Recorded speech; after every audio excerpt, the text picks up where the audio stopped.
Assalamualaikum warahmatullahi wabarakatuh. Perkenalkan, kami dari kelompok 5 Statistika Dasar dari kelas Tadris Matematika 1C. Pada kali ini kami akan membahas sedikit materi tentang karakteristik estimator beserta salah satu contoh soalnya. Namun sebelum itu, izinkanlah saya untuk memperkenalkan anggota dari kelompok kami, yaitu kelompok 5. Yang pertama ada Istimaroh Odi, kemudian ada Marsanda Nur Febria, kemudian ada Sya'ban Hamdani, kemudian ada Mela Lilis Handayani, dan yang terakhir ada Vina Anisatul Fauziyah. Langsung saja untuk mempersingkat waktu, kepada penyaji yang pertama kami persilahkan. Baik, saya akan menerangkan tentang karakteristik estimator. Estimator atau penduga adalah fungsi dari nilai observasi data sampel dengan n elemen. Misalnya, rata-rata nilai statistika sejumlah siswa sebesar 7,35. Maka rata-rata X sama dengan 7,35 adalah penduga atau estimator bagi rata-rata seluruh siswa atau mu. Secara sederhana, dapat dipahami rata-rata populasi yang jumlahnya besar dapat diduga dengan menggunakan rata-rata dari sampel. Estimasi parameter atau penafsiran parameter adalah pendugaan karakteristik populasi atau parameter dengan menggunakan karakteristik sampel atau statistik. Populasi biasanya memiliki ukuran titiknya melalui sensus sangat sulit dilakukan. Sensus sangat tidak ekonomis dari segi waktu, tenaga, dan biaya. Ciri penting yang harus dimiliki estimator yaitu tak bias, efisien, konsisten. Tak bias jika rata-rata dari rata-rata sampel acak sama dengan parameter yang ditaksir. Suatu estimator dikatakan efisien jika memiliki nilai varian yang kecil. Suatu estimator dikatakan konsisten apabila penambahan jumlah sampel menyebabkan harga estimator semakin dekat dengan harga parameter yang diestimasi. Hal ini berarti bahwa semakin besar sampel yang digunakan, maka semakin dekat harga parameter populasi yang diestimasi. Sebagai contoh, jika saudara melakukan penelitian dan mengambil sampel berukuran N sama dengan 80, akan memiliki selisih rata-rata lebih dekat ke populasi dibandingkan dengan sampel N sama dengan 50. Terima kasih kepada penyaji yang pertama. Kemudian untuk penyaji yang kedua, saya persilahkan.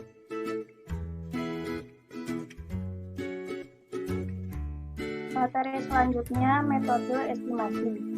Parameter biasanya jarang diketahui nilainya, karenanya harus diperkirakan. Sebagai contoh, misalnya, berapa lembar saham yang harus dicetak untuk dijual dapat diestimasi berdasarkan jumlah permintaan masyarakat. Jadi, berdasarkan jumlah permintaan masyarakat, dapat menduga berapa jumlah lembar saham yang harus dicetak untuk dijual. Selanjutnya, Departemen Pendidikan mengangkat sejumlah calon guru dapat diestimasi berdasarkan jumlah murid dan usia sekolah. Jadi, berdasarkan jumlah murid dan usia sekolah, dapat menduga berapa jumlah calon guru yang diangkat oleh Departemen Pendidikan.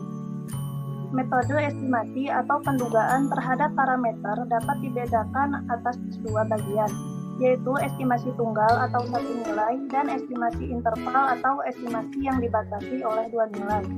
Selanjutnya, estimasi tunggal. Suatu estimasi tunggal adalah estimasi atau pendugaan yang hanya memuat satu nilai saja. Misalnya, rata-rata pengeluaran per hari dari setiap keluarga adalah sebanyak Rp100.000. Hal ini berarti bahwa rata-rata 10.000 adalah estimator dari estimasi interval rata-rata. Begitu pula persentasi banyaknya barang rusak yang diambil dari suatu box sebesar 12%. Dengan demikian, proporsi 12% adalah estimator parameter populasi interval proporsi. Terima kasih untuk penyaji yang kedua. Selanjutnya materi akan saya sampaikan estimasi interval. Estimasi yang dibatasi oleh dua nilai, maksudnya yaitu nilai atas dan nilai bawah. Contohnya, misalnya rata-rata suhu di suatu kota itu antara 25 derajat sampai 41 derajat. Harapannya suhu di kota sesungguhnya itu berada pada interval tersebut. Estimasi yang dinyatakan dalam bentuk kontinum nilai dalam suatu interval akan memiliki tingkat kemelesetan lebih kecil dibandingkan dengan estimasi yang dinyatakan dalam suatu angka saja atau tunggal. Estimasi interval sampel besar dianggap mendekati distribusi normal. Berikut merupakan rumus-rumus estimasi beberapa parameter.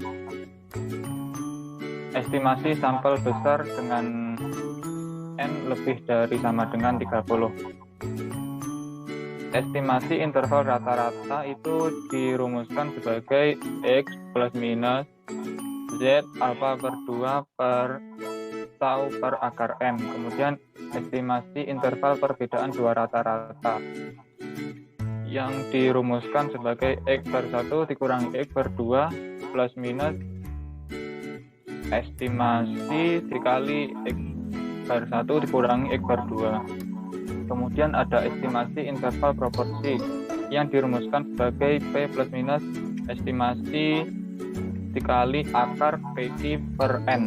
Kemudian ada estimasi interval perbedaan dua proporsi yang dirumuskan sebagai P1 dikurangi P2 plus minus Z atau estimasi dikali P1 G1 dibagi N1 ditambah P2 dikali G2 dibagi N2.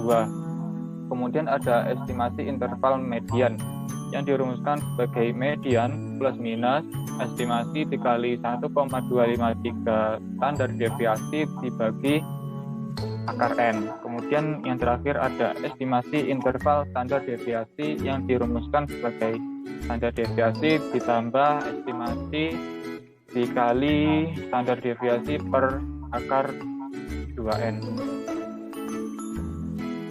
Kemudian ada tingkat keyakinan atau confidence interval. Rumus-rumus estimasi parameter menggunakan nilai Z alfa per 2 yang ditentukan berdasarkan kurva normal sesuai tingkat keyakinan atau TK atau confidence interval yang diberi simbol 1 dikurangi alfa. Rangkuman hasil perhitungan untuk beberapa nilai alfa ditunjukkan sebagai berikut. Kita misalkan tingkat keyakinan itu 95%, maka alfanya itu 5%, kemudian alfa per 2-nya itu atau setengah dari alfa itu sebesar 0,025, maka Z alfa per 2 itu sebesar 1,96 dan seterusnya. Itu pemaparan materi ini. Selanjutnya pembahasan contoh soal yang akan dijelaskan oleh pemateri selanjutnya.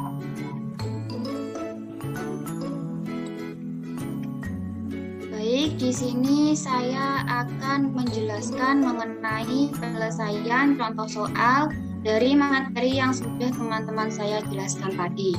Di sini ada contoh soal, misalkan suatu survei yang mengambil sampel acak 500 prajurit bertujuan untuk mengetahui kompetensi tempur prajurit. Hasil survei menunjukkan bahwa rata-rata kompetensi tempur prajurit adalah 68,9, median 65, dan standar deviasi 2,04. Buatlah estimasi median dan estimasi standar deviasi pada tingkat keyakinan 95%.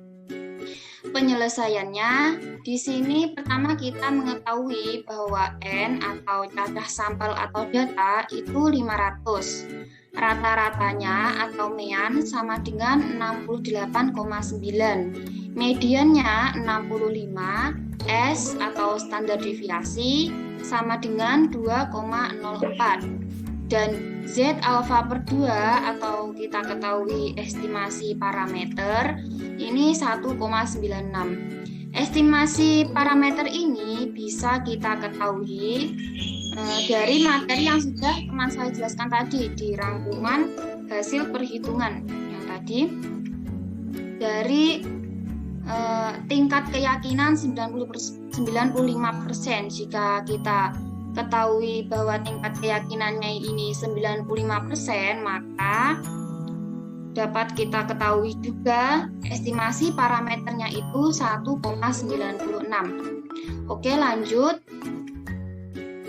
Mengenai estimasi median, kita akan menggunakan rumus estimasi interval median.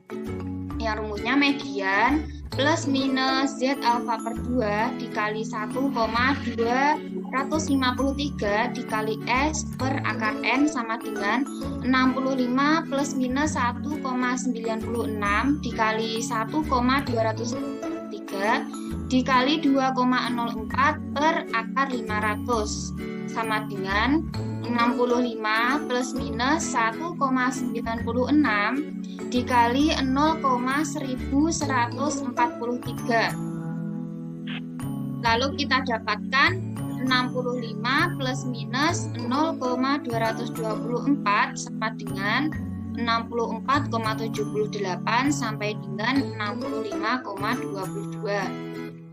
Jadi, interval antara 64,78 dan 65,22 akan memuat median kompetensi prajurit pada tingkat keyakinan 95%. Oke, selanjutnya mengenai yang kedua yang ditanya yaitu estimasi standar deviasi pada tingkat keyakinan 95%. Kita akan menggunakan rumus estimasi interval standar deviasi. Yang rumusnya standar deviasi plus minus estimasi parameter dikali standar deviasi per akar 2N. Lalu kita masukkan S-nya 2,04 plus minus 1,96 dikali 2,04 per akar 2 dikali 500 sama dengan 2,04 plus minus 0,126. Jadi, interval antara 1,91 dan 2,17 akan memuat standar deviasi kompetensi prajurit pada tingkat keyakinan 95%. Terima kasih kepada penyaji materi yang telah memaparkan beberapa materi yang telah disediakan. Dan juga dari kami, kelompok 5, mohon maaf kami aturkan kepada Ibu Farid Imratus apabila terdapat salah kata yang tidak sengaja kami ucapkan. Terima kasih dari kami. Wassalamualaikum warahmatullahi wabarakatuh.